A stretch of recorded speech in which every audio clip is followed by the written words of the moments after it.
Trigonometry, product to sum and sum to product formulas. What is it? Trigonometry deals with the relations between side lengths and angles of triangles and more. Why? Helps architects to calculate structural load, roof slopes, and other aspects. Interesting fact, a sealed mom's milk can be up to 50% fat, which helps the pup gain about 2 kilograms or 4 pounds a day. Now, let's take a look at the product to sum and sum to product formulas that we might use in this video. Next, we need to take a look at the negative angle identities. We have to be careful here. Sometimes it doesn't matter if the angle is positive or negative, both results will be the same. Which two functions have that characteristic? Now, let's take a look at the examples we're going to discuss in today's video. Let's take a closer look at example 1. Let's read the steps. Step 1, write down the formulas or identities. Step 2, write down U or alpha, then V or beta. Step 3, do I need the negative identities? Step 4, follow order of operations. Now, let's read the question. Express the product of sine of 9 theta times cosine of 4 theta as a sum or difference. First things first, let's write down all the product to sum formulas since the given is a product.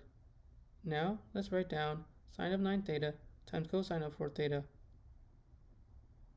Which of the four formulas are we going to use?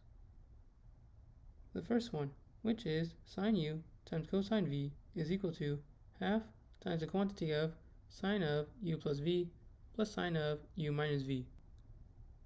So right now we have a sum. Let's see if it stays that way. Let's write down the first formula. Now we have some u's and v's. So let's set u equal to 9 theta and v equal to 4 theta. What do you think is the next step? That's right, we need to substitute 9 theta for each u and 4 theta for each v. Now we can combine like terms. 9 theta plus 4 theta is 13 theta, and 9 theta minus 4 theta is 5 theta. So we have 1/2 times the quantity of sine of 13 theta plus sine of 5 theta. We still have a sum, and that is example 1.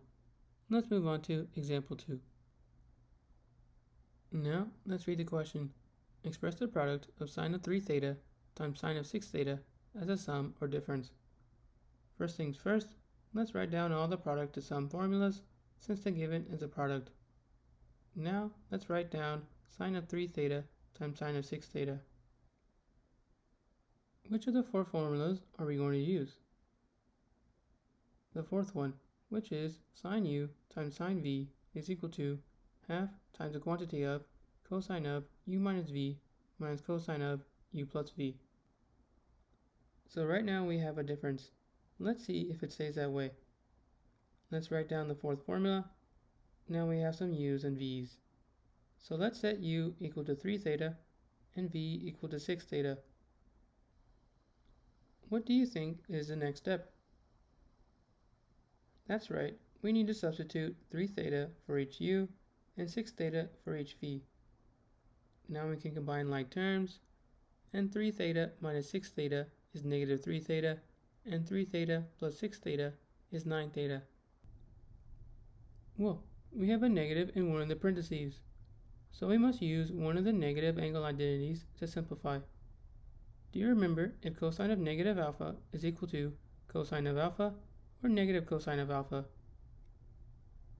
Cosine of negative alpha is equal to cosine of alpha. Now that we have that information, we can drop the negative sign since cosine of 3 theta will give the same result. So we have 1/2 times the quantity of cosine of 3 theta minus cosine of 9 theta. We still have a difference, and that is example 2. Let's move on to example 3. Now, let's read the question. Express the difference of sine of 2 theta minus 8 of 8 theta as a product. First things first, let's write down all the sum to product formulas, since the given is a difference. Now, let's write down sine of 2 theta minus sine of 8 theta. Which of the four formulas are we going to use? The second one, which is sine of u minus sine of v is equal to 2 times cosine of u plus v over 2 times sine of u minus v over 2. So we have a product. Let's write down the second formula. Now we have some u's and v's. So let's set u equal to 2 theta and v equal to 8 theta. What do you think is the next step? That's right, we need to substitute 2 theta for each u and 8 theta for each v. Now we can combine like terms. 2 theta plus 8 theta is 10 theta, and 2 theta minus 8 theta is negative 6 theta. Let's divide the numbers in front of each theta. So 10 divided by 2 becomes 5, and negative 6 divided by 2 becomes negative 3. So we have 2 times cosine of 5 theta times sine of negative 3 theta. Whoa, we have a negative in one of the parentheses, so we must use one of the negative angle identities to simplify. Do you remember if sine of negative alpha is equal to sine of alpha or negative sine of alpha? Sine of negative alpha is equal to negative sine of alpha. Now that we have that information, we can move that negative to the outside. So we have negative 2 times cosine of 5 theta times sine of 3 theta. We still have a product, and that is example 3. Now it is your turn, so go ahead and pause the video here so you can take your time to answer this question, and I'll show you the result in 3, 2, and 1. Did you get it correct? Awesome. If not, there's always tomorrow.